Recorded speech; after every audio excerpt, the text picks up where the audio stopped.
Freedom isn't what you think. He loved his family. That was never the problem. He worked hard, handled responsibilities, paid attention to what needed to be done. From the outside, everything looked fine. No crisis, no disaster. Inside the house, something small kept happening. They would ask him to sit with them. "Come and watch this with us. Can you help me for a minute?" Almost every time, he answered the same way. Later. Not because he didn't care. Because he was tired. The day had taken a lot from him. And comfort felt earned. So he stayed where he was. Phone in his hand. Mind somewhere else. He told himself it was temporary. Just a few minutes. A few minutes became more. And they stopped asking as much. Not angrily. Quietly. One evening, he noticed something. They were laughing together. Without him. Not because he wasn't welcome. Because he wasn't expected. That realization stayed with him. He hadn't lost them. He had slowly stepped aside. Not through one big mistake. Through many small delays. Through choosing comfort over presence. Rest over attention. That night, something became clear. Freedom wasn't doing what he wanted. It was being able to show up. And he hadn't been doing that. Most people say they want freedom. Freedom from stress. Freedom from pressure. Freedom from rules. Freedom from responsibility. They imagine freedom as escape. No schedule. No structure. But here's the truth most people miss. The freest people are not the ones with no rules. They are the ones who obey themselves. They wake up when they say they will. They stop when they say they will. They act even when they don't feel like it. And because of that, nothing controls them. Not moods. Not impulses. Not distractions. Not comfort. Most people are not trapped by life. They are trapped by habits they don't control. They scroll when they said they'd stop. They delay when they said they'd act. They quit when it gets uncomfortable. And slowly, their choices shrink. This is the trap no one warns you about. Every time you avoid discomfort, you trade a piece of your freedom. Not all at once. Not dramatically. Daily. Freedom is not lost in chains. It is lost in habits. That's why discipline feels heavy at first. Because it removes excuses. It takes away drifting. It forces honesty. But what it gives you back is something most people never experience. A mind that isn't pulled. A life that isn't reactive. A self that can be trusted. And without self-trust, there is no freedom. This audiobook is not about being strict. It's about being free.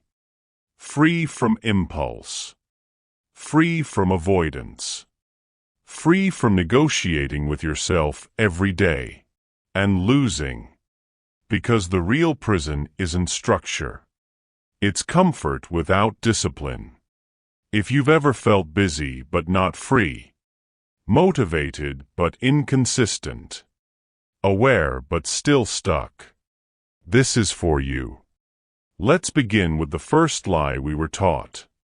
That freedom means doing whatever you want. It doesn't. It means being able to do what you decided. That's where freedom actually starts. Chapter 1. The first lie about freedom. Why doing whatever you want slowly traps you.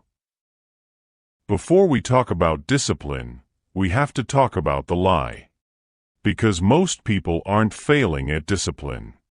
They're obeying the wrong idea of freedom. From the time you're young, freedom is explained in a very simple way. You're free when no one tells you what to do. Free when school is over. Free when work is done. Free when parents stop asking questions. Free when rules disappear. Freedom becomes connected to one thing: relief. Relief from pressure. Relief from effort. Relief from responsibility. And slowly, without anyone meaning to harm you, freedom becomes confused with comfort. Let's look at how this actually shows up in real life. There was a boy who couldn't wait to leave school. Not because he hated learning. Because school meant structure. Wake-up time. Assignments. Deadlines. And everyone told him the same thing. Once you're done with school, life gets easier. No more rules. No more being told what to do. So he imagined freedom as rest. Sleeping in. Doing things only when he felt like it. Choosing comfort whenever possible. Years later, school ended. And something strange happened. Life didn't get lighter. It got heavier. Because now there was no bell. No teacher checking. No one reminding him. And without realizing it, he started drifting. He stayed up late. Because no one stopped him. He woke up tired. Because no one required him to be sharp. He delayed important things. Because later felt harmless. And every delay felt like freedom. At first. Until life began to feel out of control. This is the first lie about freedom. That freedom means no structure. That freedom means doing what you want, when you want. But let's slow this down. Ask yourself something honestly. When you do whatever you want, are you actually choosing? Or are you reacting? Most people think they are choosing.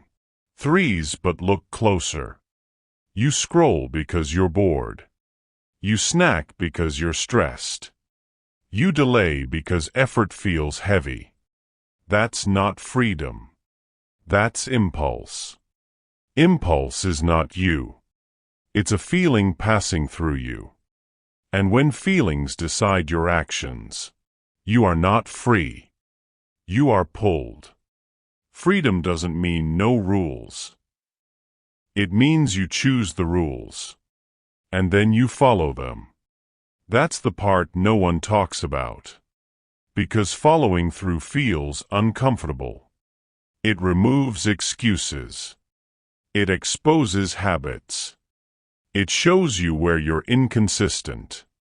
So the mind looks for an escape. And comfort becomes that escape. Let's talk about comfort. Comfort feels safe.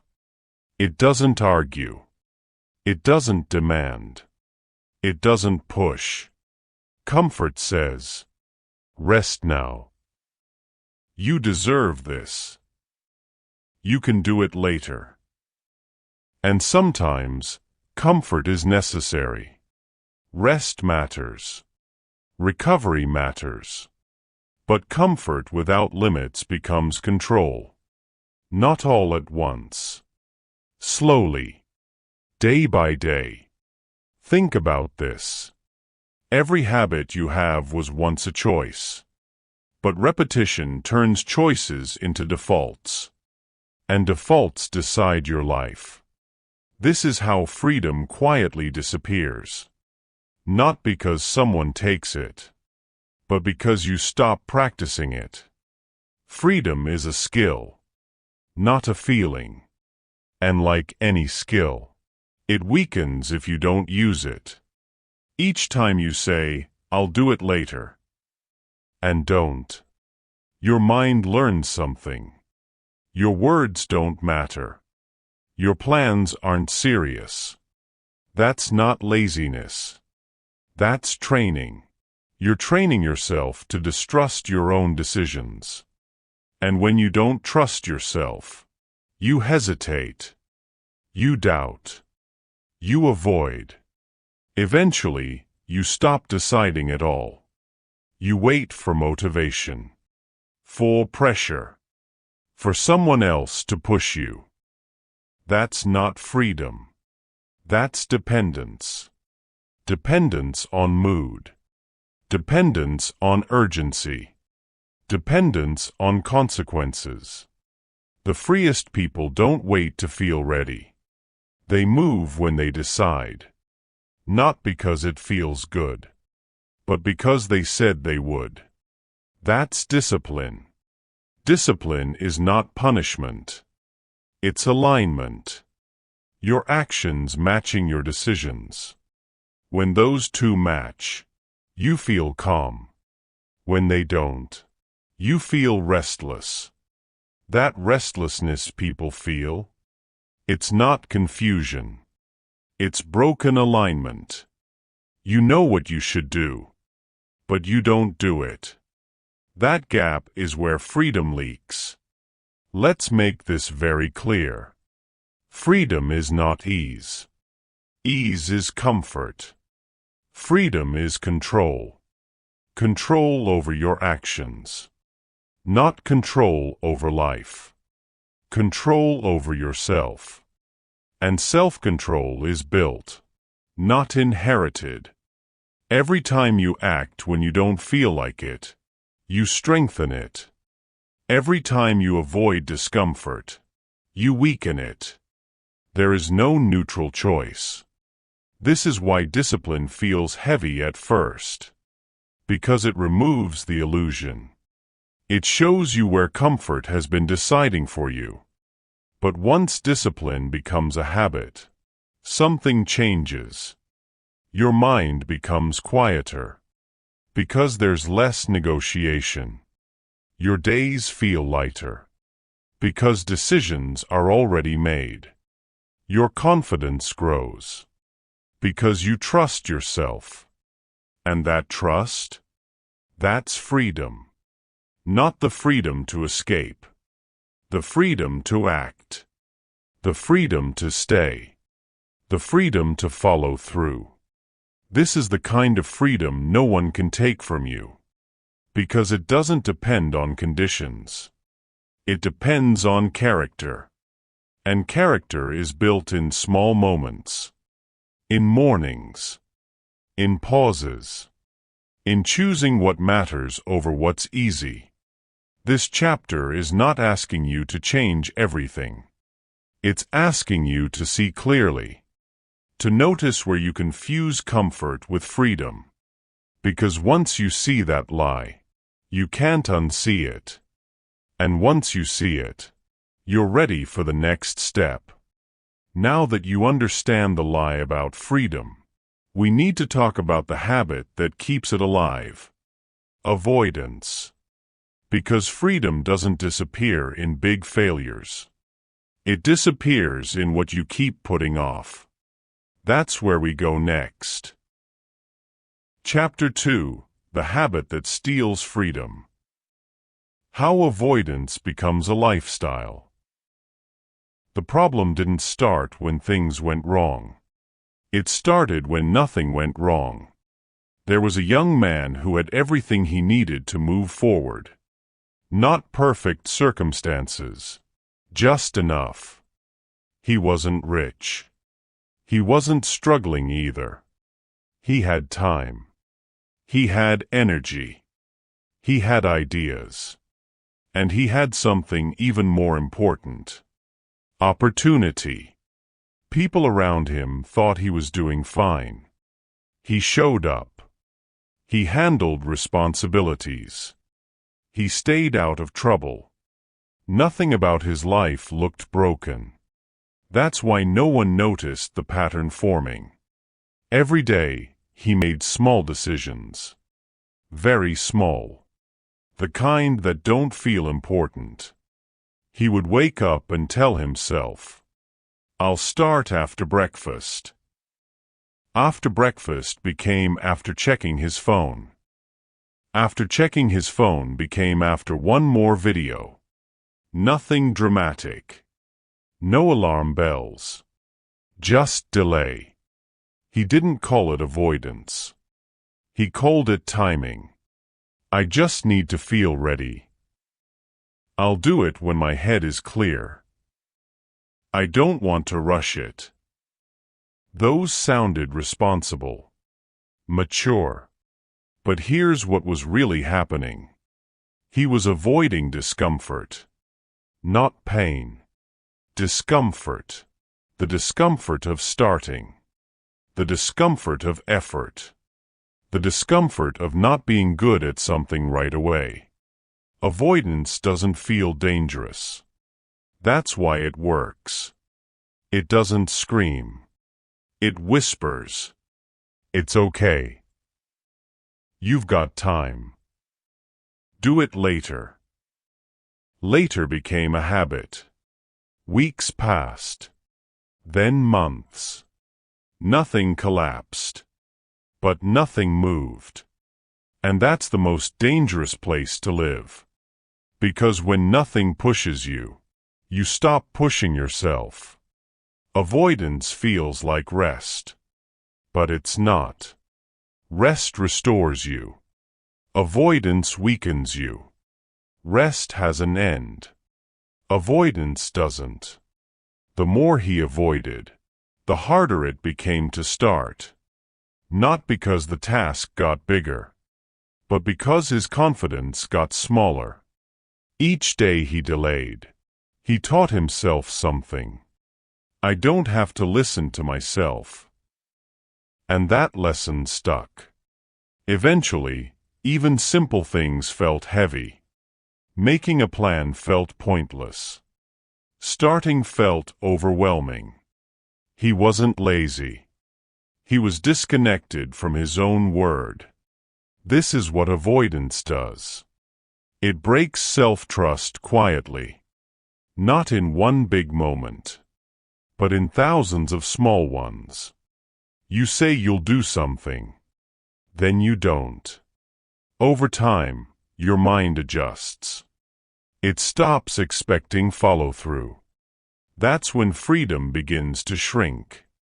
Because freedom requires trust. Trust that when you decide something, you'll act. Without that trust, you hesitate. You avoid decisions. You wait for motivation. You wait for pressure. You wait for life to force you. That's not freedom. That's delay disguised as patience. Let's pause here. Think about your own life. Not the big goals. The small ones. The things you keep saying you'll start. The conversations you keep postponing. The habits you keep delaying. Avoidance always sounds reasonable. That's why it survives. But reasonable doesn't mean harmless. Avoidance costs energy. It keeps your mind busy. Not doing the thing. Thinking about the thing. That mental weight adds up. That's why people feel tired without doing much. Avoidance drains you more than effort. Effort ends. Avoidance doesn't.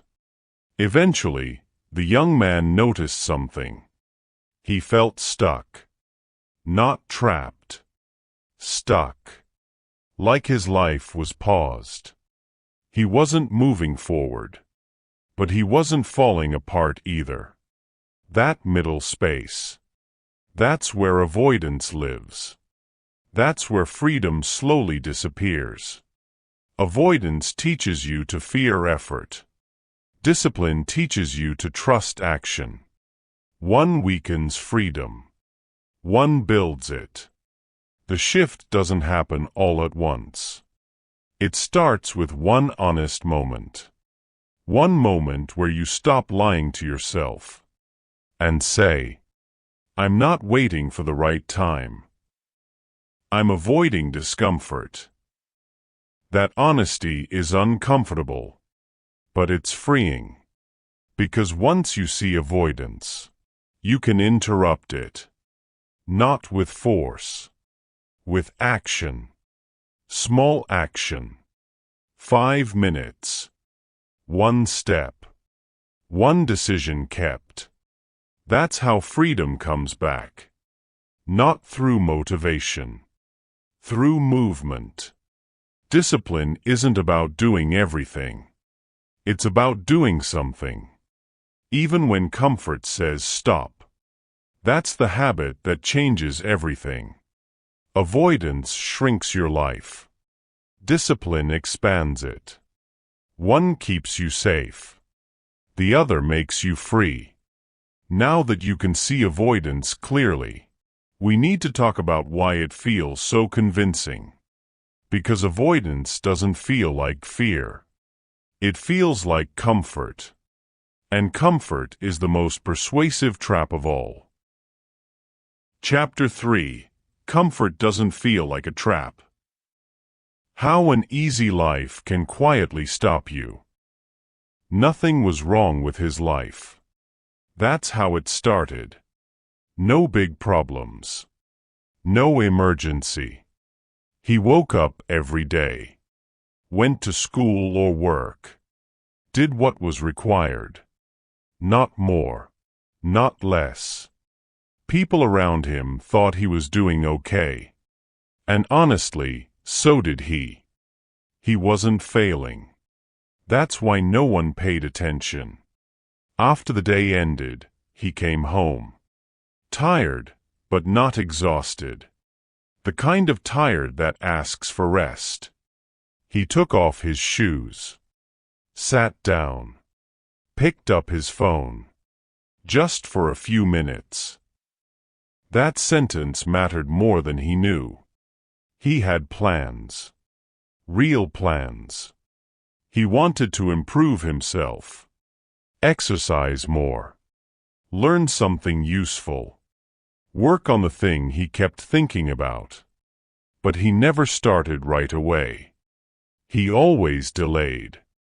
Later after resting. Later after eating. Later when his mind felt clearer. Nothing bad happened when he waited. That's why it felt harmless. No one warned him. No one complained. Life stayed normal. And that's what made it dangerous. Comfort doesn't feel like a trap. It feels like relief. It feels earned. You worked hard today. You deserve rest. And sometimes that's true. Rest is important. But this wasn't rest. This was avoiding effort. Avoiding starting. Avoiding discomfort. Days passed like this. Then weeks. Then months. His life didn't get worse. But it didn't move forward either. That confused him. He thought problems came with pain. But this problem came with comfort. He felt tired even when he hadn't done much. He felt stuck. Not trapped. Just paused. One evening, sitting in the same place. Scrolling through the same things. He felt something new. Not sadness. Not anger. Restlessness. A quiet question formed in his mind. Why am I not moving forward? The answer was uncomfortable. Because moving forward would feel uncomfortable. That's when he understood something important. Comfort wasn't helping him. It was holding him still. His life was safe. But it was frozen. Comfort didn't destroy his life. It paused it. And the longer he stayed paused, the harder movement felt. Starting felt heavy. Not because the work was hard, but because he hadn't practiced effort in a long time. Comfort had become his habit. Not rest. Not recovery. Avoidance. After that night, he didn't change everything. That's important. There was no big decision. No sudden motivation. The next day looked the same. He woke up, got ready, went about his day. And when the day ended, he came home again. Shoes off. Couch. Phone in his hand. Just like before. Comfort doesn't disappear when you notice it. It waits. It waits for routine to take over again. He told himself, "I'll start later tonight." Later became after dinner. After dinner became after one more video. One more video became tomorrow. And tomorrow looked just like today. This is how comfort survives. By feeling normal. If something feels dangerous, you avoid it. But comfort doesn't feel dangerous. It feels reasonable. It feels like balance. You're not being lazy. You're just taking it easy. That sounded responsible. Even mature. But slowly, something changed inside him. Starting things felt harder. Not because the tasks were harder. Because he hadn't started anything in a long time. Discomfort is like a muscle. If you don't use it, it gets weaker. And when it gets weaker, everything feels harder than it really is. Getting up feels heavy. Focusing feels difficult. Sticking to plans feels impossible. Not because he couldn't do it. Because comfort trained him not to. He noticed another strange thing. He felt tired all the time. Even on days when he didn't do much. That confused him. Rest is supposed to help. But this wasn't rest. This was avoiding effort. Avoidance drains energy. Because your mind never rests. There's always a quiet voice saying, "You should be doing something." That voice doesn't go away. So you distract yourself more. Scroll longer. Watch something else. And the cycle repeats. Comfort begins to make decisions for you. Not loudly. Quietly. You don't decide to stop growing. You just stop starting. That's how freedom shrinks. Not because someone takes it. Because you stop using it. One evening, he tried something small. He stood up. Put his phone down. Not to change his life. Just to move. And immediately, his mind reacted. What's the rush? You can do this later. That can wait. That voice was strong. That's when he understood something clearly. Comfort doesn't like being challenged. The moment you move, it pushes back. Not with pain. With excuses. That's why starting is the hardest part. Once you start, comfort loses control. He didn't do much. 5 minutes. One small task. But something changed. He felt clearer. Not excited. Not proud. Just lighter. Because movement breaks the freeze. Comfort creates fog. Action creates clarity. That night, he slept better. Not because he worked hard, but because he kept a small promise. That mattered more than he expected. By now, one thing should be clear. Comfort didn't stop him all at once. It slowly made decisions for him. what he ate, how he spent his time, when he started, when he stopped.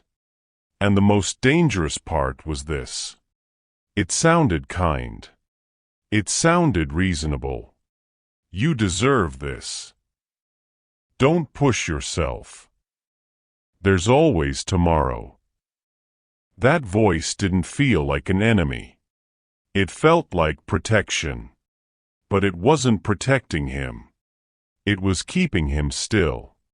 And before you can break free from comfort, you have to understand that voice. Where it comes from. Why it sounds caring. And how it quietly keeps you from growing. That's what the next chapter is about. Chapter 4. The Voice That Keeps You Comfortable. Why the voice in your head sounds kind, but holds you back. The friendly voice. Everyone has a voice inside their head. Not a strange one. A normal one. It talks when you're tired. When you're unsure. When you're about to do something uncomfortable. This voice doesn't shout. It doesn't threaten. It sounds calm. Reasonable. Almost caring. That's why most people trust it. For him, the voice showed up every evening. Right when he thought about starting. Studying. Exercising. Working on himself. The voice would say, "You've had a long day. You deserve a break. Don't be too hard on yourself." And honestly, it didn't sound wrong. He had worked. He was tired. So he listened. He sat back down. Picked up his phone. Told himself he'd start later. That voice felt like a friend. But friends don't stop you from growing. This one did. The next day, the same thing happened. Same voice. Same words. "You can do it tomorrow. There's time. No need to rush." And again, he listened. Days passed. Then weeks. The voice became familiar. Comforting. He didn't question it anymore. That's when the voice became dangerous. Because when a voice repeats often enough, it starts to sound like truth. He believed he was being kind to himself. Balanced. Healthy. But something didn't feel right. Even though he rested a lot, he didn't feel refreshed. Even though life felt easy, he didn't feel free. That confused him. Because the voice promised relief. But the relief never lasted. After resting, he felt guilty. After scrolling, he felt empty. After avoiding, he felt smaller. That's when he realized something important. The voice wasn't trying to help him grow. It was trying to keep him comfortable. Comfort isn't evil. But it has one goal. To keep things the same. The voice doesn't ask, "What will help you become better?" It asks, "What feels easiest right now?" And those are very different questions. This voice shows up strongest right before effort. Right before change. Right before discomfort. Because that's when it's needed most. The moment you stand up to act. It speaks. Slow down. You're doing too much. Take it easy. And if you don't understand this voice, you'll obey it without realizing. Not because you're weak, but because it sounds wise. That's the trick. The voice that keeps you stuck doesn't sound like an enemy. It sounds like care. Where the voice comes from. That voice didn't appear out of nowhere. It learned its job over time. Long before he noticed it, the voice was already working. It started when life felt heavy, when things were stressful, when expectations felt too much. At some point, the voice helped him cope. It helped him rest, helped him calm down, helped him escape pressure. And at first, that was useful. When life pushes too hard, you need relief. You need space. You need to slow down. That's when the voice learns something. Comfort makes the pain go away. So it started offering comfort more often. Not only when pain was real, but when effort felt uncomfortable. The voice doesn't understand growth. It understands safety. Its only goal is to protect you from stress, from failure, from discomfort. And it doesn't care about timing. It treats discomfort the same way it treats danger. That's the problem. Effort is not danger. Change is not threat. But the voice reacts like it is. That's why it shows up right before action. Right before growth. Right before you do something new. It says, "Let's stay here. This is safer. Don't risk feeling uncomfortable." And again, it sounds reasonable. Because comfort did help you before. That's why the voice feels trustworthy. But something changed. What once helped you survive is now stopping you from growing. The voice never updated its role. It's still protecting the old version of you. The version that needed escape. Not the version that needs discipline. That's why listening to it feels safe, but leads nowhere. It keeps you comfortable. But comfort doesn't build confidence. Comfort doesn't build strength. Comfort doesn't build freedom. Comfort keeps things the same. And staying the same for too long starts to feel like being stuck. He started noticing when the voice appeared. Before starting homework. Before exercising. Before making an important decision. Every time effort showed up, the voice followed. That pattern mattered. Because once you see the pattern, you can't ignore it. He realized something simple. The voice wasn't telling the truth. It was telling what felt good. There's a difference. Truth sometimes feels uncomfortable. Comfort always feels easy. The voice never asked, "What will help you later?" It only asked, "What feels good now?" And that question slowly shrinks your future. He understood then. The voice isn't evil, but it shouldn't be in charge. Protection is useful. Control is not. The moment comfort becomes the decision maker, freedom leaves. Not suddenly. Quietly. That's why learning to hear this voice clearly matters. Not to fight it, but to question it. To ask, "Is this protecting me or holding me back?" That question changes everything. Chapter 5: Why Consistency is Harder than Motivation. Motivation feels powerful. Consistency feels boring. That's why most people confuse the two. Motivation feels like freedom. Consistency feels like restriction. But that feeling is misleading. Motivation shows up when something is new. When energy is high. When hope feels fresh. You feel like this time will be different. That's why beginnings feel exciting. The gym on day 1 feels possible. The book on page 1 feels light. The promise feels strong. But consistency begins when motivation leaves. When nothing feels new anymore. When the progress is slow. When the reward is far away. That's where most people stop. Not because they can't continue, but because nothing is pushing them anymore. No excitement. No rush. No applause. Just repetition.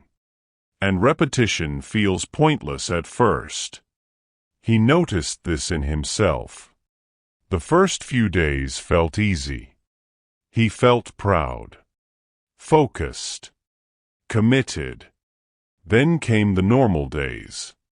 Nothing bad happened. Nothing exciting happened either. That's when the voice returned. You already did enough. Skipping once won't matter. You can pick it up later. This time, the voice didn't sound like comfort. It sounded like logic. And that's what makes consistency hard. Motivation fades loudly. Consistency fades quietly. You don't quit. You drift. One skipped day. Then another. Then a pause. Then distance. Soon, starting again feels heavy. Not because the task is harder, but because trust is weaker. Consistency isn't about intensity. It's about identity. The question isn't, do I feel like doing this? It's, is this who I am becoming? That shift matters. Motivation asks how you feel. Consistency asks who you are. Feelings change. Identity stays. That's why consistency feels heavy. It asks you to show up without emotion, without excitement, without pressure. Just choice. And choice is uncomfortable, because choice removes excuses. He realized something simple. Consistency doesn't need big effort. It needs low resistance. When tasks are too big, consistency breaks. When rules are too strict, consistency breaks. When expectations are unrealistic, consistency breaks. Consistency survives on small actions. Small enough to repeat. Small enough to finish. Small enough to not require motivation. That's why discipline starts small. 1 page. 1 push-up. 1 honest action. The goal isn't progress. The goal is return. Returning builds rhythm. Rhythm builds identity. Identity builds freedom. This is where most people misunderstand discipline. They try to do more. Instead of doing less, consistently, they burn out.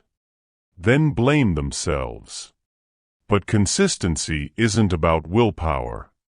It's about design. Designing your actions so failure feels unnecessary.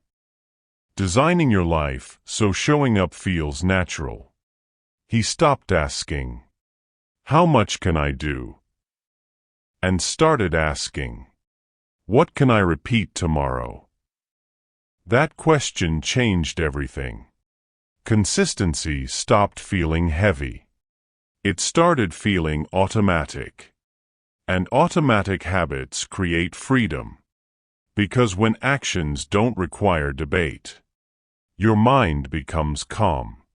Calm creates clarity. Clarity creates confidence. Confidence creates momentum. This is why motivation is overrated. It comes and goes. Consistency stays. And the person who stays wins quietly. Not faster. Not louder. But longer. Now that consistency is clear, There's one more question to answer. Why do some people stay consistent, while others keep restarting? The answer isn't discipline. It's environment. Chapter 6. The place that never let him grow. Why discipline needs a home. The desk that never belonged to him. He wasn't lazy. That part mattered. He wanted to do better. He wanted to study seriously, to focus, to improve. But every time he tried, something got in the way. Not failure, not lack of effort. The place.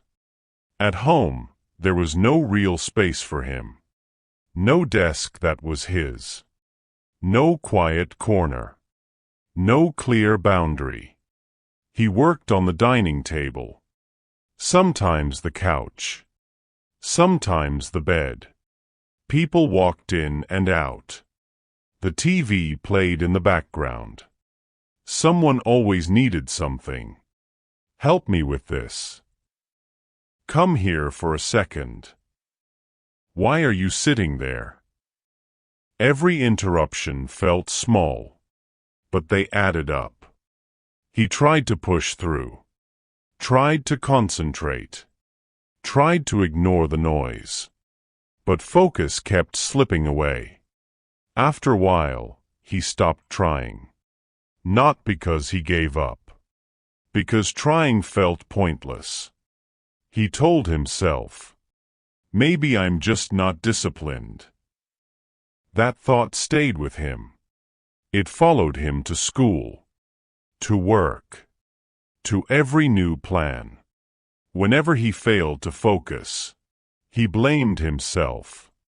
I'm not serious enough. I don't want it badly. Others are stronger than me. That belief slowly settled in. He started expecting himself to fail. So he didn't try as hard anymore.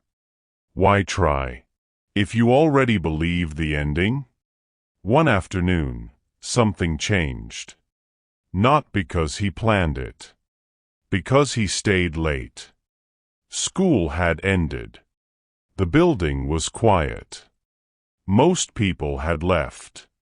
He sat down in an empty classroom. Just to wait. He opened his book. Not seriously. Just casually. But something felt different. No noise. No movement. No one watching him. The room didn't ask anything from him. It allowed him to work. Minutes passed. Then more.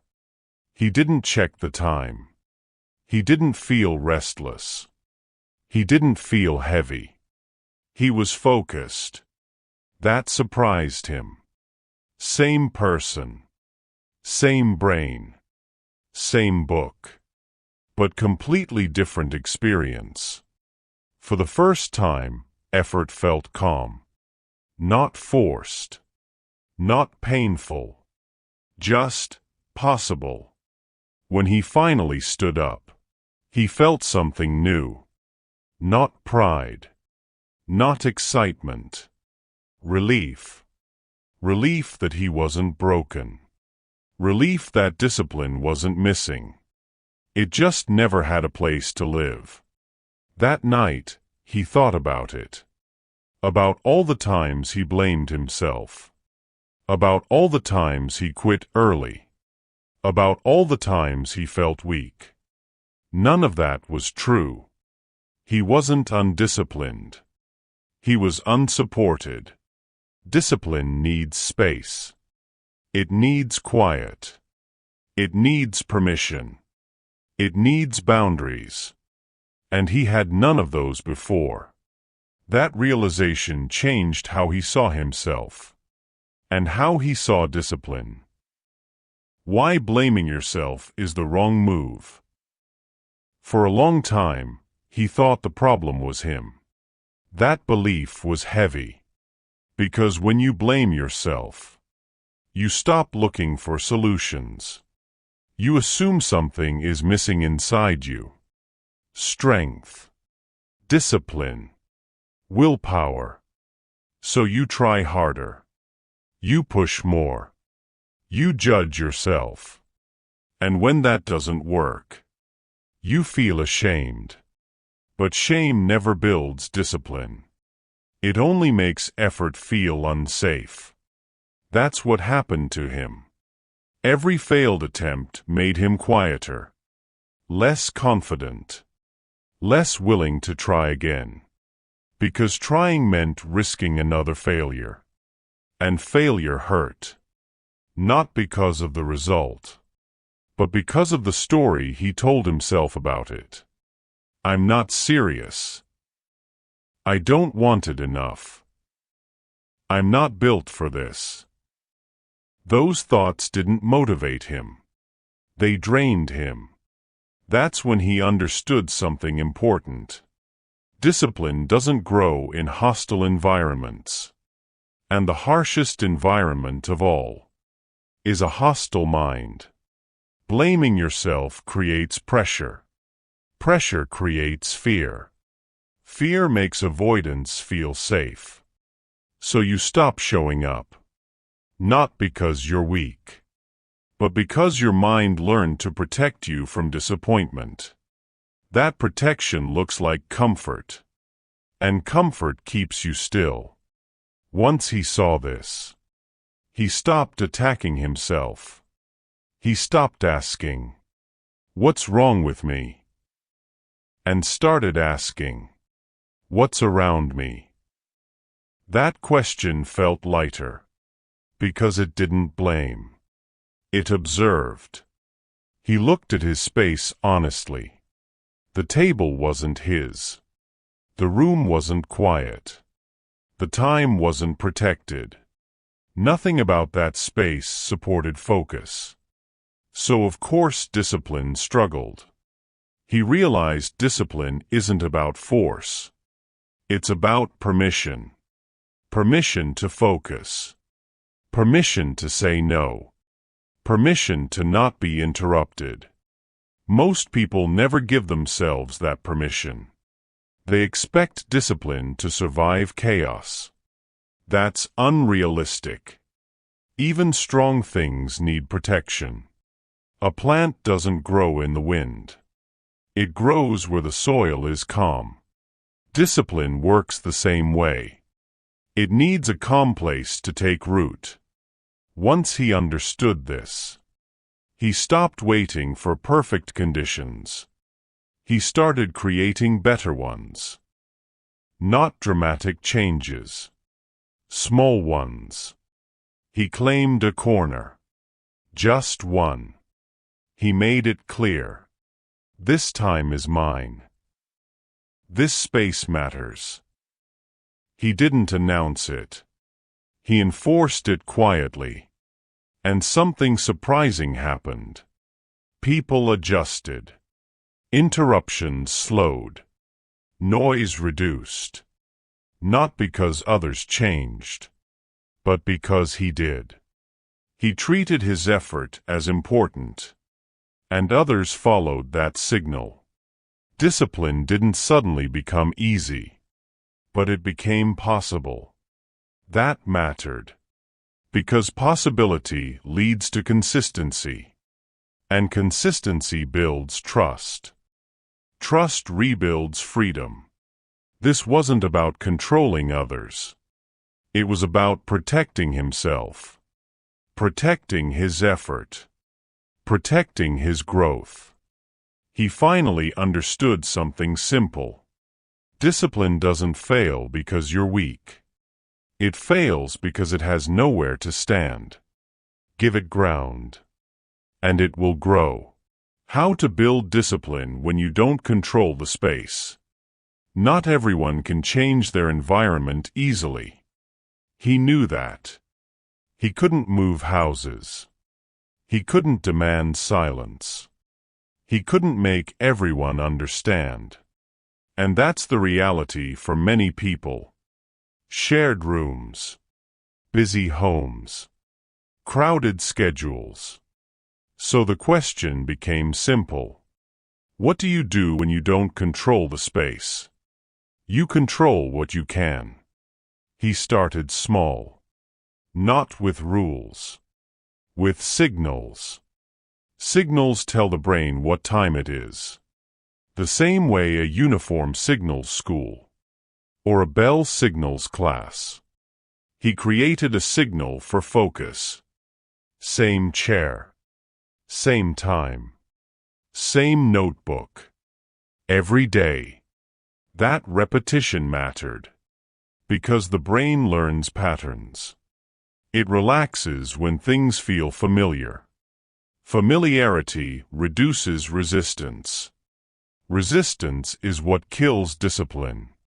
He didn't wait for silence. He worked with noise. Short sessions.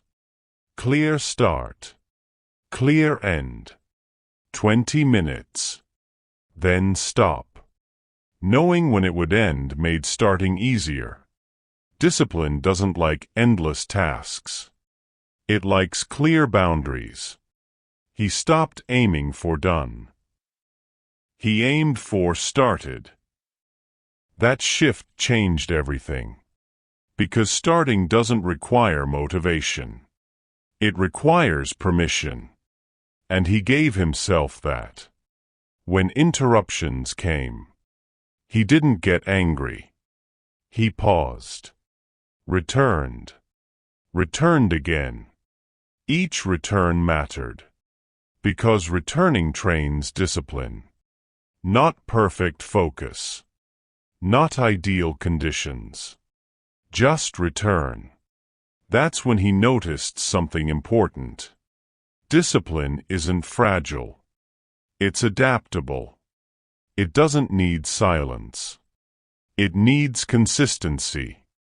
Consistency doesn't come from force. It comes from rhythm.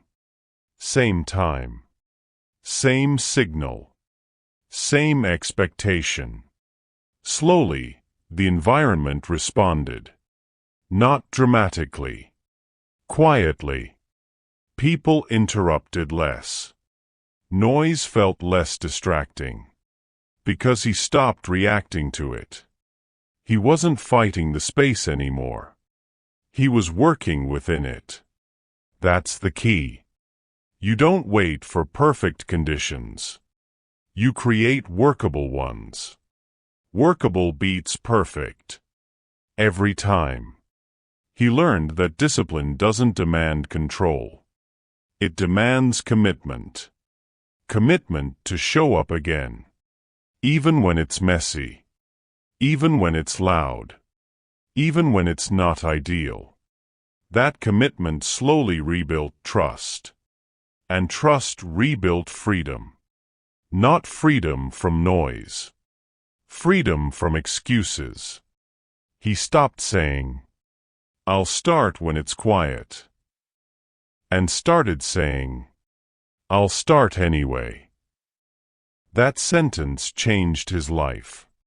Because discipline isn't about control. It's about ownership. Owning your time. Owning your effort. Owning your growth. Even when the world around you is messy. That's real discipline. And it doesn't wait. Now you know that space shapes discipline. But there's something even more powerful than space. Something you repeat every day. Even without thinking. Those repetitions quietly decide your future. Chapter 7. The Routines You Don't Question. How daily habits quietly trap or free you. Every morning looked the same. He woke up. Checked the time. Reached for his phone. Not because he needed to. Because that's what he always did. His feet touched the floor. He walked to the bathroom. Brushed his teeth. Got dressed. Left the house. Nothing felt wrong. Nothing felt dangerous. That's why it went unnoticed. His days weren't chaotic. They were predictable, and predictability felt safe.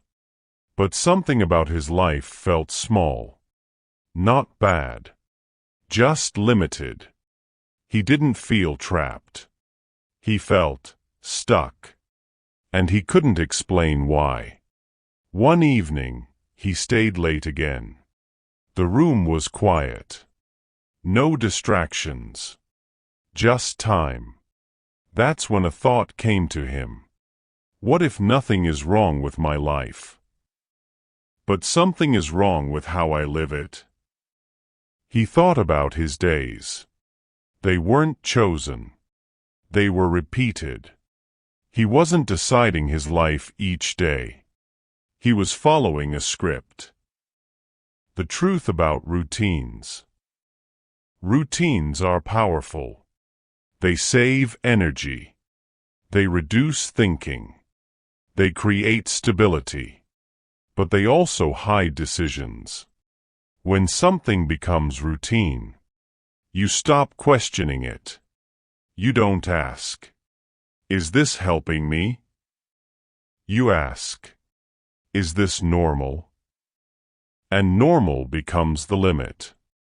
He realized his routine decided when he started, when he stopped, what he focused on, what he avoided, not because he chose those things, but because he never questioned them. Routines don't ask permission. They take control quietly. That's why they're dangerous. Not loud. Not dramatic. Just constant. If your routine avoids effort, your life avoids growth. If your routine delays action, your future delays itself. Freedom doesn't disappear suddenly. It fades through repetition. The moment of realization. He asked himself a hard question. If I repeat today for the next 5 years, where does it lead? That question made him uncomfortable, because the answer was clear. Nowhere new. That didn't mean his life was bad. It meant it was stuck on loop. And loops feel safe. Until you realize you're not moving. He noticed something else. His routines were designed to avoid discomfort. Wake up just on time. Start only when forced. Rest before effort. Stop when things get hard. Those weren't bad habits. They were comfortable habits. And comfort had quietly designed his days. Why routines feel safe. Routines protect you from thinking. Thinking creates uncertainty. Uncertainty feels risky. So routines step in. They say, "Just do what you did yesterday." That feels safe. But safety isn't freedom. Safety keeps you alive. Freedom helps you grow. And growth always disrupts routine. That's why changing routines feels uncomfortable. Not because change is dangerous, but because it removes autopilot. Autopilot is easy. Choice is hard. And freedom always demands choice. The small shift that matters. He didn't destroy his routine. He adjusted one thing. Just one. Instead of starting his day reacting, he started it deciding. 10 minutes. No phone. No noise. Just intention. That small change felt strange. Uncomfortable. But also empowering. Because for the first time, he chose the direction of his day, not the routine. That's how freedom returns.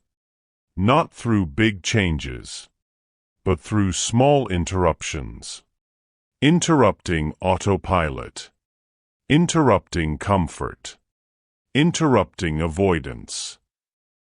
What this means for you. Look at your day. Not the goals. The repetitions. Ask yourself, what do I do without thinking? What do I repeat automatically?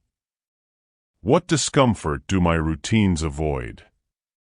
That's where freedom is being lost. And that's where it can be rebuilt. You don't need a new life.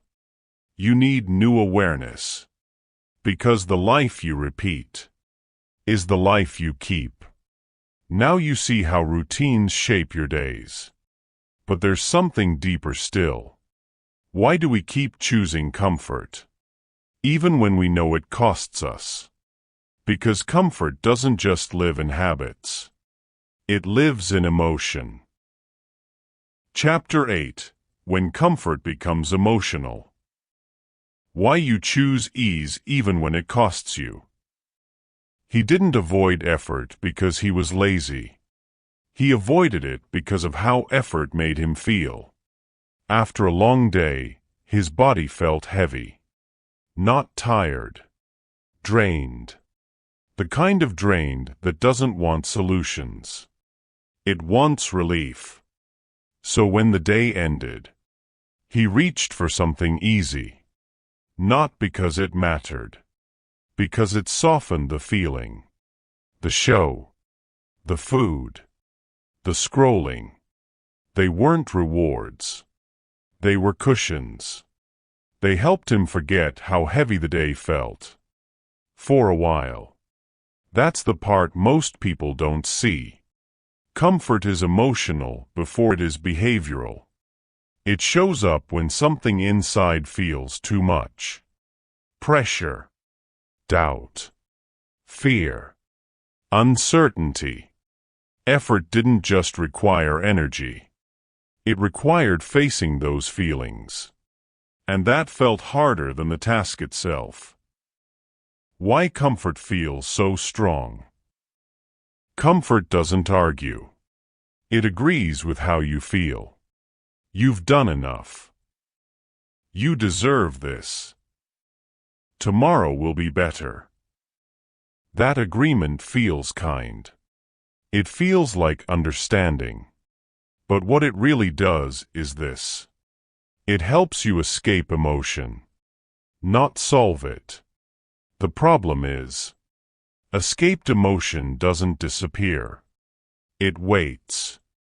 And the next time effort appears, the feeling returns stronger. So comfort is chosen again. And the cycle deepens. Effort starts to feel emotional, not practical. That's when people say, I don't feel like it.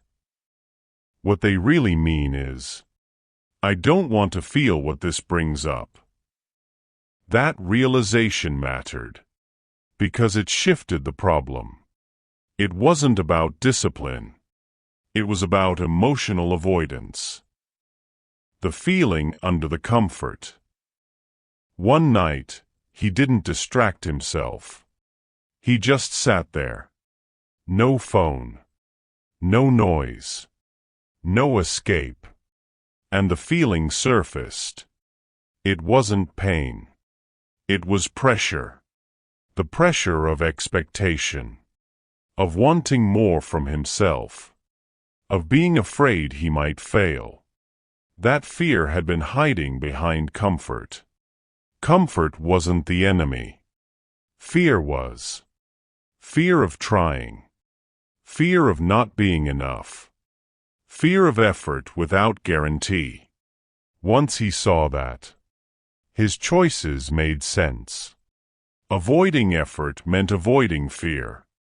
Choosing comfort meant choosing emotional safety. But emotional safety without growth slowly becomes a cage. Not a loud one. A soft one. How to respond differently. He didn't force himself to change. He learned to sit with the feeling. Just long enough to notice it. This is pressure. This is fear. This is discomfort. Naming it reduced its power, because feelings lose strength when they're understood. He stopped asking, "How do I get rid of this feeling?" and started asking, "What does this feeling want me to avoid?" The answer was always effort. So he did something small. Not to fix the feeling, to move with it. One action, one step. The feeling didn't disappear, but it softened. Because action changes emotion, not motivation. Movement. That's how emotional comfort loses control. What this means for you. Next time you choose comfort, pause. Ask yourself, what am I trying not to feel? That answer matters. Because freedom isn't about never resting. It's about not using rest to escape yourself. Comfort is healthy when it restores. It's harmful when it avoids. Learning the difference is emotional maturity. And emotional maturity is the foundation of discipline. You don't become free by becoming harder. You become free by becoming honest. Honest about what you feel. And brave enough to act anyway. Now you understand comfort emotionally. But there's one last layer. Why comfort feels like identity. Why changing feels like losing yourself. Chapter 9. When freedom feels like losing yourself. Why discipline feels unnatural before it feels like power. The first time he tried to change, it felt wrong. Not hard. Not painful. Wrong. He woke up earlier than usual. Sat on the edge of the bed. And felt strange. Like he was pretending to be someone else. The silence felt unfamiliar. The stillness felt heavy. He missed the old routine. The phone. The noise. The comfort of not deciding. He thought, why does doing the right thing feel so unnatural? That question stopped him. Because he expected freedom to feel light. Easy. Relieving. Instead, it felt uncomfortable. Heavy. Lonely. That's when he realized something important. Freedom doesn't feel like freedom at first. It feels like loss. Why freedom feels uncomfortable. For a long time, your identity is built on habit. What time you wake up. What you avoid. What you reach for when things feel hard. These patterns become familiar. Familiar becomes me. So when you change your behavior, your identity feels threatened.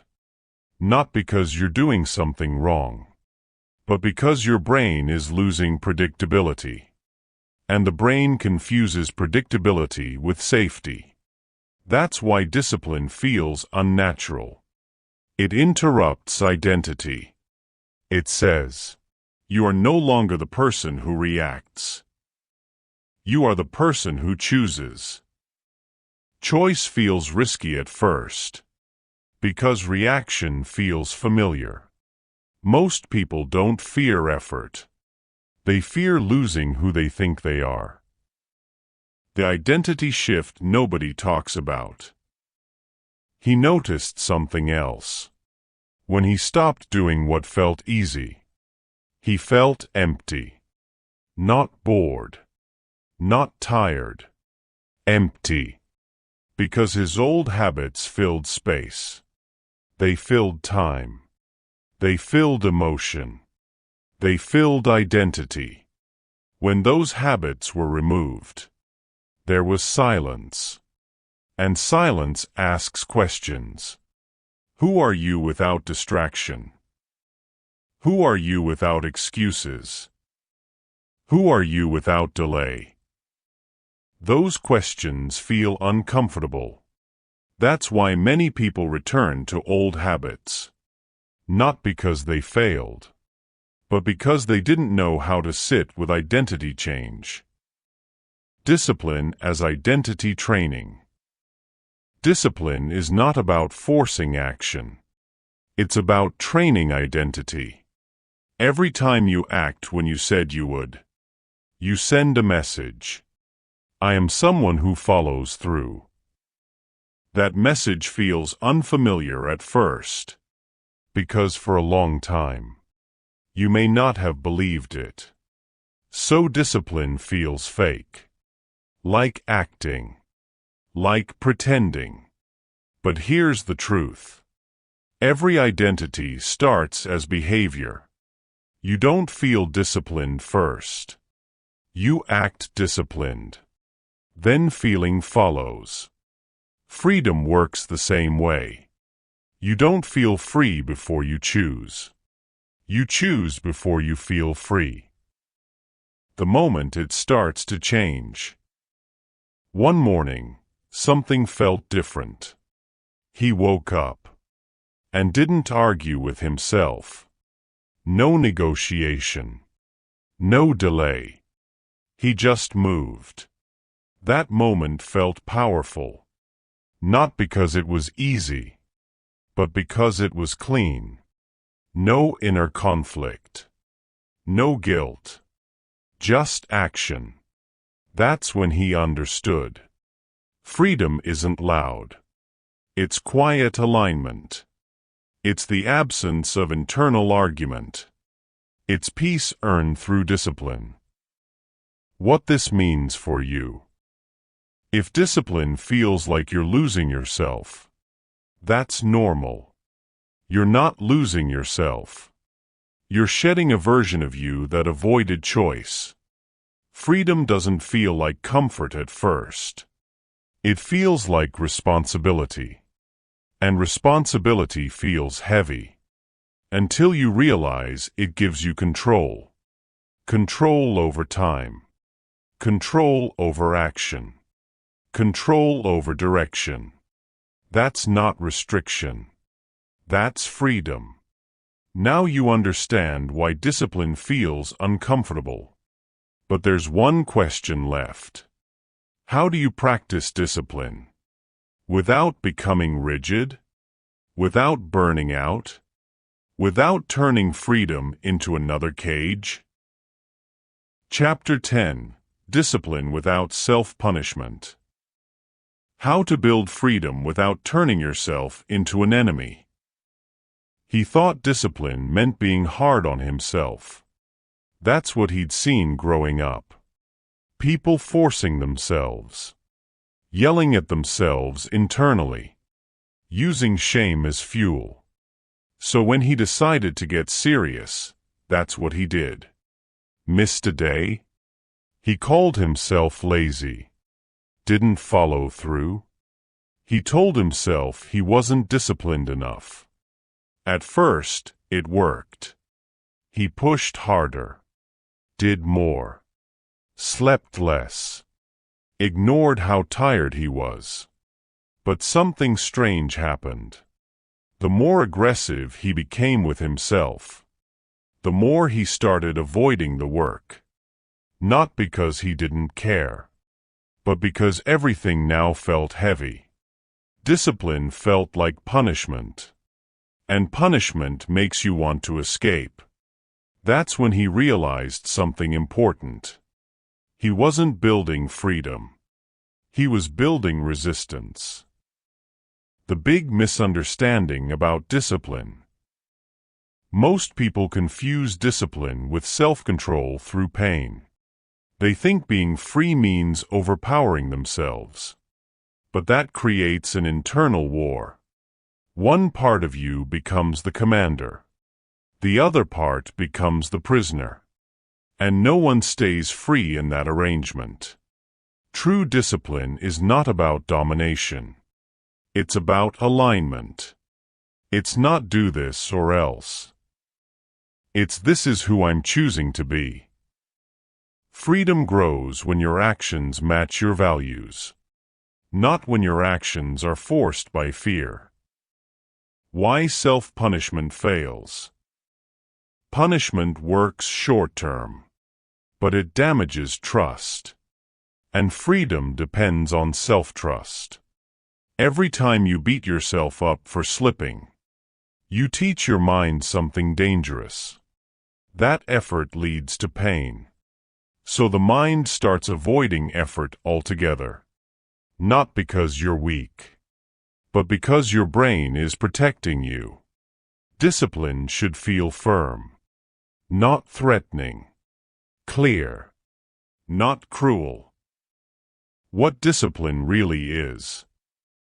Discipline is a structure you choose, not a sentence you serve. It's the ability to say, I will do this, even when it's uncomfortable, without attacking yourself for feeling discomfort. Discomfort is part of freedom. Suffering is optional. You don't need to hate yourself into consistency. You need to respect yourself enough to follow through. The shift that changes everything. He changed one thing. Instead of asking, how do I force myself to do this? He asked, how do I make this doable and repeatable? He reduced the size of the promise, shortened the time, removed unnecessary pressure, and something unexpected happened. He started following through. Not perfectly, but consistently. That consistency rebuilt trust, and trust created freedom. Discipline as a daily agreement. Freedom is built through small kept promises. Wake when you said you would. Stop when you said you would. Begin when you said you would. Not because someone is watching, but because you are. That's discipline without punishment. Firm, clear, self-respecting. For the listener, if you've been trying to build discipline through anger, stop. You're not broken. You're just fighting yourself instead of leading yourself. Freedom comes from leadership, not self-violence. Discipline is how you prove to yourself, I can be trusted. And when you trust yourself, you are free. Now you understand how discipline works without punishment. But discipline still needs one more thing. A system. Because freedom doesn't survive on motivation. It survives on structure. Chapter 11. Designing a life that supports freedom. Why willpower fails and structure sets you free. He thought he lacked willpower. Every time he failed to follow through, that was the explanation he used.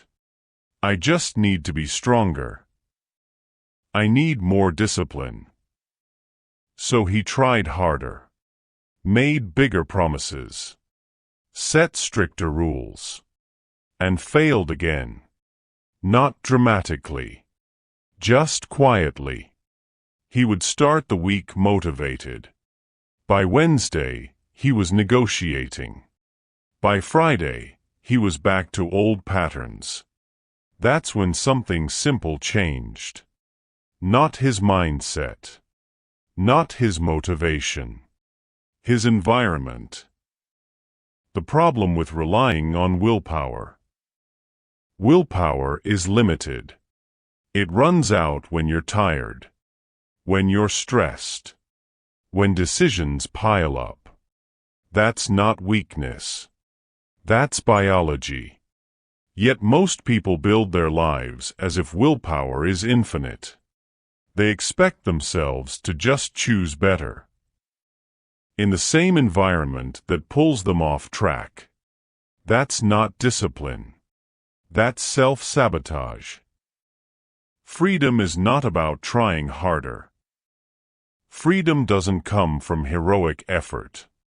It comes from intelligent design. Designing a life that makes the right choice easier and the wrong choice harder. That's not restriction. That's protection. The shift he made. He stopped asking, "How do I force myself to behave?" and asked, "What setup would make discipline automatic?" He noticed patterns. Where he worked best. When he lost focus.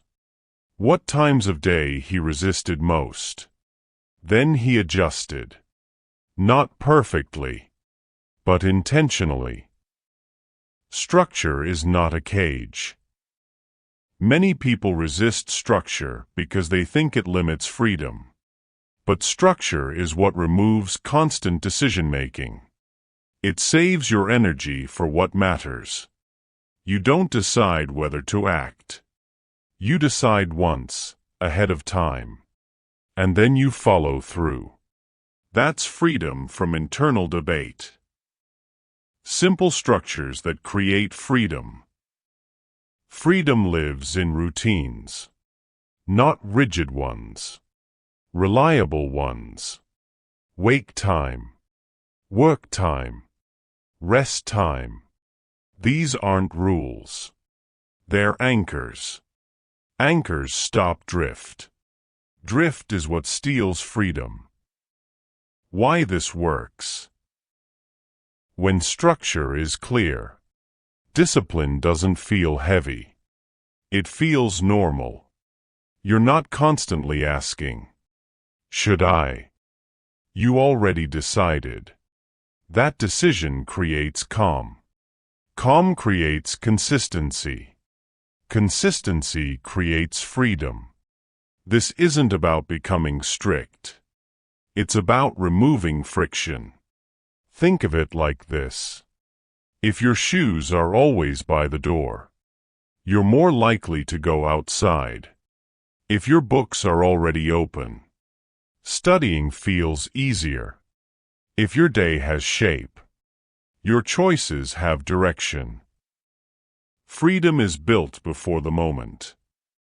Most people wait until the moment of temptation to decide. That's too late. Freedom is built before the moment arrives. In how you arrange your space. In how you plan your time. In how you reduce unnecessary decisions. That's leadership. That's self-respect. The truth most people miss. You don't rise to the level of motivation. You fall to the level of structure. If your life has no structure, freedom will feel fragile. If your structure is thoughtful, freedom becomes stable. Now you understand how to design a life that supports freedom. But there's one final challenge. What happens when motivation disappears? When structure feels boring? When progress feels slow? Chapter 12. When no one is watching. Why freedom is decided in private. No one was checking on him anymore. No reminders. No deadlines breathing down his neck. No one expecting results. For the first time, everything depended on him. Not his talent. Not his plans. His follow-through. At first, it felt good. Relaxed. Quiet. No pressure. But after a while, something strange happened. Without accountability, his standards softened. Not all at once. Slowly. He told himself, "I'll do it later. No one will notice." And that was true. No one did. But something noticed. He did. The moments that actually shape you. Most people think discipline is tested in hard moments. It's not. It's tested in quiet ones. Moments with no consequences, no reward, no punishment, just choice. These are the moments where freedom is built or lost. Because freedom depends on self-trust. And self-trust is built in private. Why private discipline is hard. When no one is watching, the ego has nothing to gain. No praise. No recognition. That's when motivation disappears. And what remains is truth. Who you really are. Not who you perform as. Not who you present. But who you choose to be. Most people rely on pressure to behave. Remove the pressure, and their discipline collapses. That's not freedom. That's dependence. Discipline as integrity. True discipline is integrity. It's doing what you said you would do, even when the reward is invisible, even when the effort feels pointless, even when quitting would cost nothing. That's freedom. Because no one controls you. Not people. Not moods. Not circumstances. The small decisions that matter most. It's the workout no one sees. The page you read quietly. The habit you keep without posting. The task you finish even though no one asked. These moments feel insignificant. But they stack. And stacks become identity. Identity becomes destiny. Why this feels lonely. Private discipline can feel lonely. Because humans crave recognition. We want to be seen.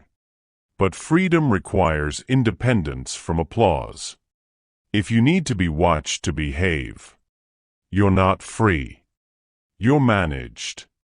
This isn't about being perfect. It's about being honest. Ask yourself, what do I do when no one would know? That answer reveals everything. Your future isn't built in public moments. It's built in private ones. The shift that changes everything. One day, he noticed something. He trusted himself. Not because he felt motivated, but because he had evidence. He showed up quietly. Again. And again.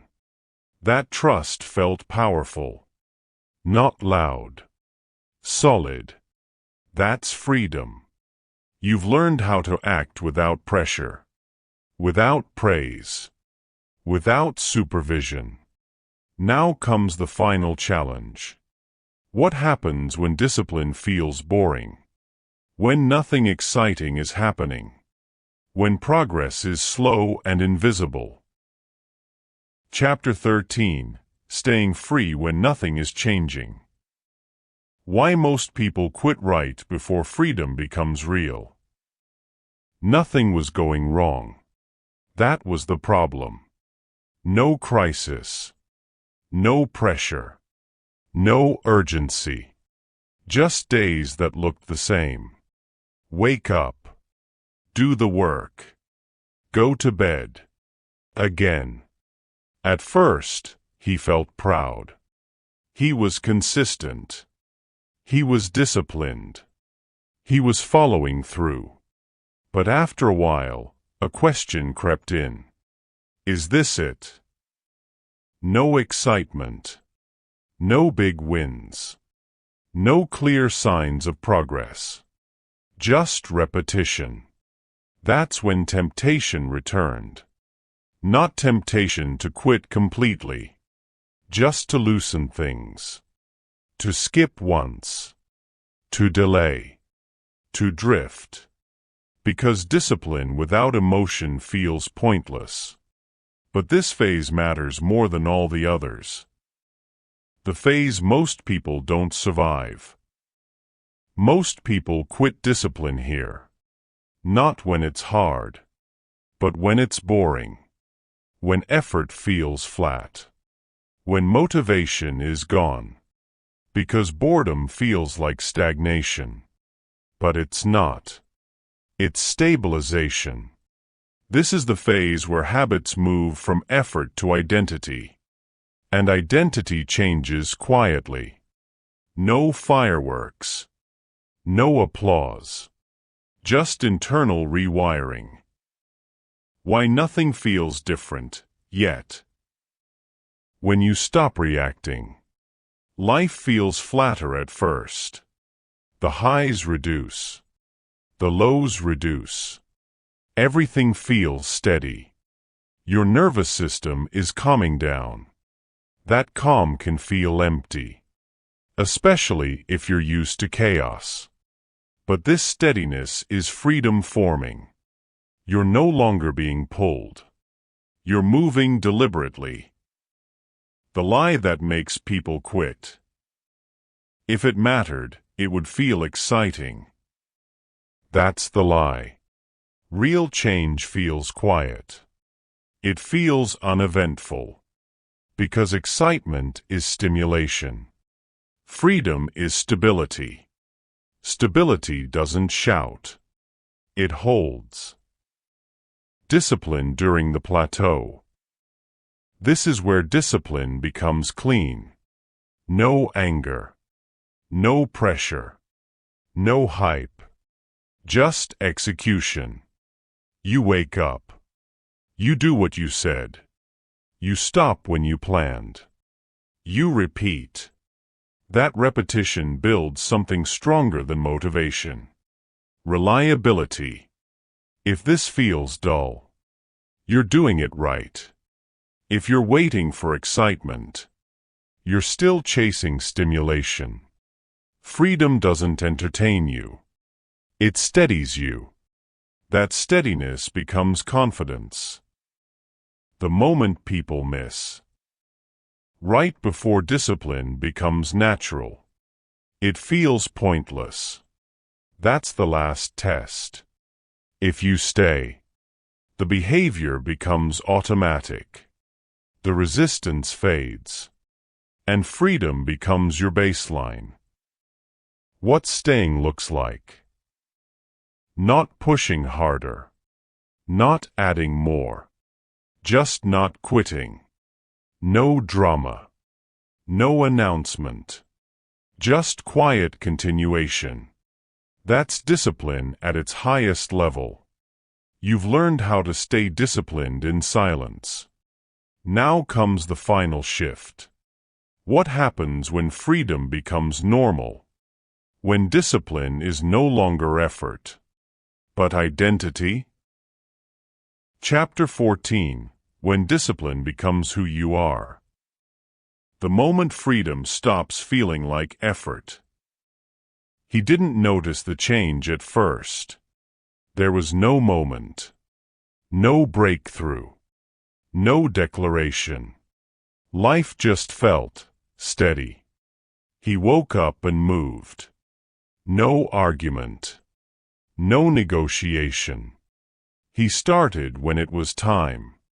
Stopped when it was time.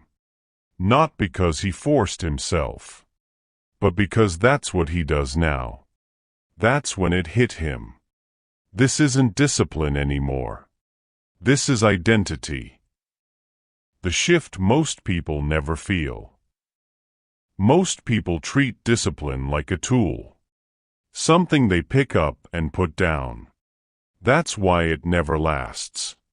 You can't build freedom with something you don't embody. Real change happens when behavior becomes self-image. I am the kind of person who follows through. Not because you're trying. Because that's who you are. Why this feels quiet.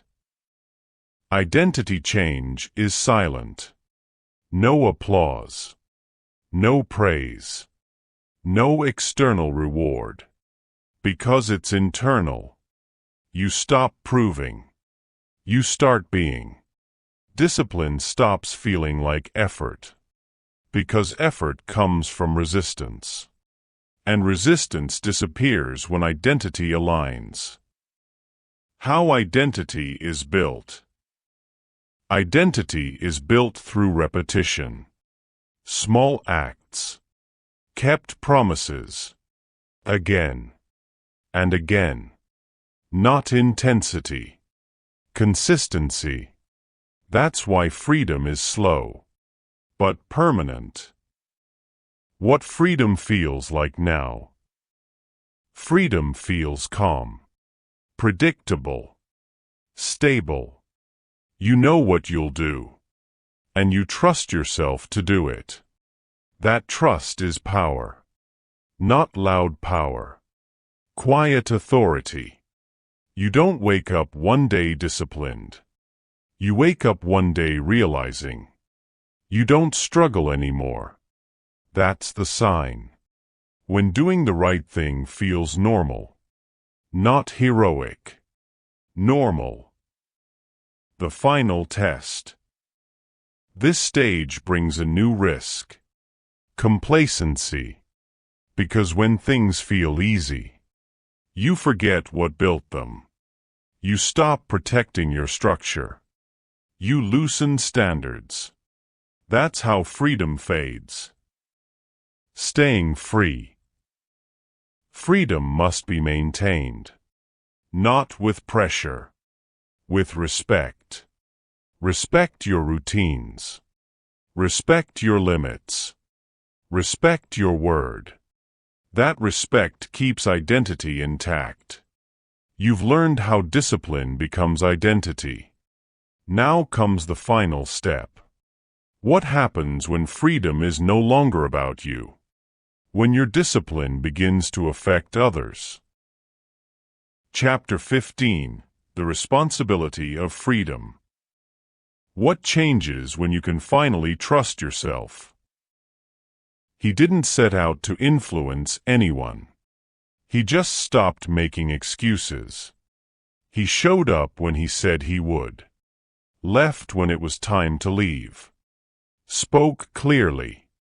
Listened fully. And slowly, something changed around him. People noticed. Not because he talked about discipline, but because his actions were predictable, reliable, calm. Others felt safer around him. Not controlled. Not judged. Just steady. That's when he realized something important. Freedom doesn't end with you. It extends outward. Why freedom creates responsibility. When you can't trust yourself, your world stays small. Everything revolves around managing impulses, avoiding consequences, recovering from mistakes. But when you trust yourself, you create stability, and stability affects others. People depend on consistency. Children, partners, friends, teams. Your discipline becomes a signal. I am safe to rely on. Freedom is not selfish. Many people think discipline is self-focused. But undisciplined people create chaos for others. Missed commitments. Broken promises. Unpredictable behavior. That chaos spreads. Freedom is the opposite. Freedom creates order. Not control. Trust. When you live with discipline, others don't have to guess. They know where you stand. That's leadership. The quiet influence of a free person. You don't need to teach discipline. You demonstrate it. You don't argue for values. You live them. And people feel the difference. They feel calmer, more grounded, more capable around you. Because discipline creates space. Space for honesty. Space for growth. Space for trust. The weight of freedom. Freedom carries weight, not pressure. Meaning, when you know you can choose, you're responsible for what you choose. No blaming mood. No blaming circumstance. No blaming others. That responsibility is heavy, but it's honest. And honesty is lighter than excuses. What freedom asks of you. It asks you to show up, even when it's inconvenient. It asks you to be clear, even when silence would be easier. It asks you to choose long-term alignment over short-term relief. That's the cost. And it's worth paying. Being free doesn't mean doing whatever you want. It means becoming someone others can count on, including yourself, your future relationships, your work, your peace. All depend on this. The final realization. He thought discipline would shrink his life. It expanded it. He thought freedom would feel exciting. It felt solid. He stopped chasing choice and started honoring decisions. That's when life opened. Not dramatically, reliably. The end of the journey and the beginning. Freedom isn't a destination. It's a practice. You practice it every morning you follow through. Every time you keep your word. Every time you choose alignment over ease. That's the discipline of freedom. You don't need more motivation. You need fewer negotiations. You don't need control over life. You need command over yourself. And once you have that, you are free. The discipline of freedom. If you're still here, it means something in you is listening. Not for motivation. Not for comfort. But for truth. You've heard many ideas in this audiobook. But there is only one that matters. Freedom is not something you're given. It's something you practice. Every morning you wake up and follow through. Every time you stop negotiating with yourself. Every time you choose what matters over what feels easy. This was never about perfection. You will still have days you hesitate. Days you doubt. Days you fall short. Freedom doesn't require flawlessness. It requires honesty. Honesty about what you said you would do. And honesty about whether you did it. When you keep your word to yourself, something quiet happens. You stop feeling pulled. You stop feeling scattered. You stop feeling trapped by your own habits. You trust yourself. And self-trust is the deepest form of freedom. No one can give that to you. No one can take it away. It's built in private. In ordinary moments. In choices no one applauds. This audiobook ends here. But the practice does not. Tomorrow morning, you will face a simple moment. A choice. Not a dramatic one. Just a quiet decision. Begin. Follow through. And when it's time to stop, stop. That is the discipline. That is the freedom. And you don't need to master it all at once. Just don't abandon yourself again. You are not late. You are not broken. You are capable. And now, you know what to practice. This is not the end. It's alignment. It's ownership. It's freedom. Quiet. Earned.